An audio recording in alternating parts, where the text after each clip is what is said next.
无耻之徒！果然体恤手腕。你将是我的太子妃。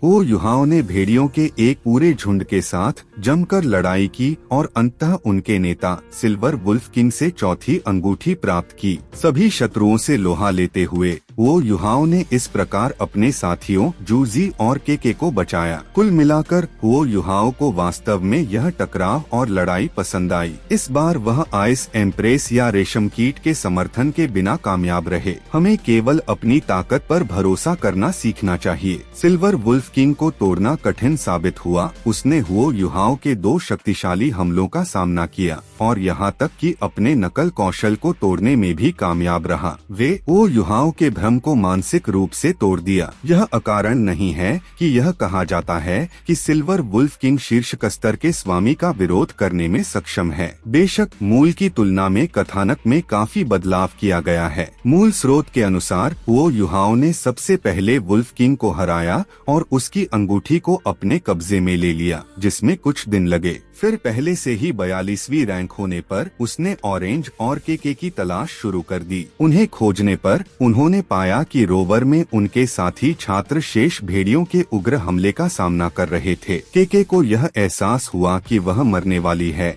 उसने आत्मविनाश के लिए अपने सभी आध्यात्मिक उपकरणों को सक्रिय कर दिया। वो युहाओं ने उन्हें भेड़ियों से बचाया, लेकिन ऑल्टेरेन वाहन के विस्फोट के परिणाम स्वरूप उन्हें लगभग घातक चोटें आईं। जूजी ने बमुश्किल हो युहाओं को मौत से बचाया। वास्तव में मूल में उसने सिर्फ भेड़ियों का ध्यान नहीं भटकाया, जैसा कि श्रृंखला में हुआ था। नहीं, जूजी और केके ने अपना जीवन उस पर बकाया कर दिया और 2 बार। और यह आगे की कहानी को प्रभावित करता है। इस कारण से जूजी ने हुओ युहाओं की मदद करने की पूरी कोशिश की, जिसे शाही परिवार ने गिरफ्तार कर लिया था। और हुओ युहाओं द्वारा उसे और केके को बचाने के बाद जूजी को एहसास हुआ कि उसे हुओ युहाओं से प्यार हो गया है। हाँ, हुओ युहाओं को पकड़ लिया गया और क्रूरता पूर्वक प्रताड़ित किया गया। हेड जिन होंगचेन ने स्वाभाविक रूप से अलार्म बजाना शुरू कर दिया। अगर हुओ युहाओं को कुछ हुआ तो श्रेक अकादमी में वर्तमान में विनिमय छात्रों को भी नुकसान होगा। और ये हैं जियो होंगचेन और मेंग होंगचेन। हुओ युहाओं बहुत महत्वपूर्ण था। जिन होंगचेन ने उसकी सुरक्षा की गारंटी दी। ट्रेलर के मुताबिक कहानी में कई असामान्य मोड़ देखने को मिलेंगे। प्रिंस जू तियानान ने न केवल हुओ युहाओं को दबंगई से बचाया, बल्कि ऑरेंज भी आधिकारिक तौर पर अकादमी से बाहर हो गया और सेना में शामिल हो गया। उसी समय हुओ युहाओं ने जिन होंगचेन को ब्लैकमेल करने का अवसर लिया। उन्होंने अध्ययन करने के लिए हॉल ऑफ एमिनेंट वर्चूज में सफलतापूर्वक प्रवेश किया और बॉडी सेक्ट ने एक मजबूत गुप्त हमले का नेतृत्व किया। तो चलिए शुरू से शुरू करते हैं। हालांकि शाही गश्ती दल ने हुओ युहाओं को गिरफ्तार कर लिया, लेकिन उन्होंने उससे पूछताछ भी नहीं की, बल्कि सीधे उसे प्रताड़ित करना शुरू कर दिया। एपिसोड के अंत में उन्होंने ड्रैगन हिस्सेदारी का उपयोग करने की धमकी दी। लेकिन क्या हुओ युहाओं को सचमुच इतना नुकसान हो सकता है? मूल के अनुसार कुछ ही दिनों में उसके घाव लगभग पूरी तरह ठीक हो गए। आध्यात्मिक शक्ति में थोड़ी वृद्धि भी हुई। कोई नहीं जानता था कि उसने पहले जीवन का सोना सोख लिया था। उसके घावों का कोई निशान भी नहीं बचा था। वो युहाओं को एक खंभे से बांध दिया गया था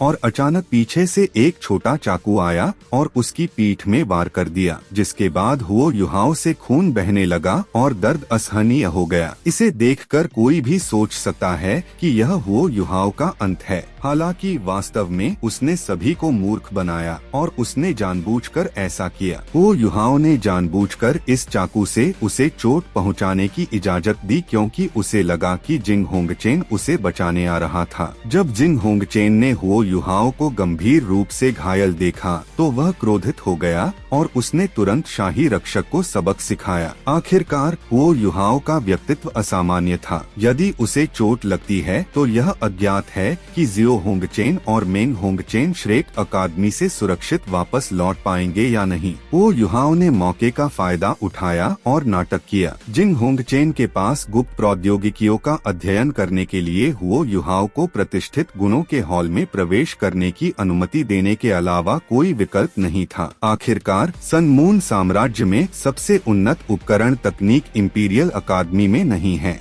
बल्कि हॉल ऑफ वर्च्यूज में है। यहीं पर हुओ युहाओ को वास्तविक ज्ञान प्राप्त होगा। लेकिन हुओ युहाओ को बचाने का श्रेय केवल जिंग होंगचेन को नहीं था। हुओ युहाओ की गिरफ्तारी के बाद जूजी तुरंत महल में गयी और क्राउन प्रिंस जू तियानान से मिली। हालांकि वह अपंग था और व्हीलचेयर पर था, फिर भी उसमें शांति और अधिकार की आभा झलक रही थी। जूजी के साथ उनका एक विशेष रिश्ता था। वो युहाओ को बचाने वाले पहले व्यक्ति जिंग होंगचेन थे। जैसे ही वह घायल हुओ युहाओ के साथ निकला, जूजी और प्रिंस जू तियानान पहुँचे। क्रोधित राजकुमार निर्दयी था। उन्होंने दोषियों को मार डालने का आदेश दिया। शाही गश्ती दल के कई प्रमुख सदस्य मारे गए और जिसने ऐसा किया उसे टाइटल दिया गया। वह एक भूत की तरह दिखता था और अपनी आकृति को स्पष्ट रूप से देखे बिना उसने शाही गश्ती दल में सभी को मार डाला। यह तरीका इतना क्रूर था कि हड्डियां भी नहीं बची। घोषणा से यह स्पष्ट है कि शिक्षक जुआन जिवेन के नेतृत्व में हुओ युहाओ भूमिगत गुप्त आधार पर लिफ्ट लेता है। हुओ युहाओ को अपनी खुद की डेस्क भी मिलेगी जहां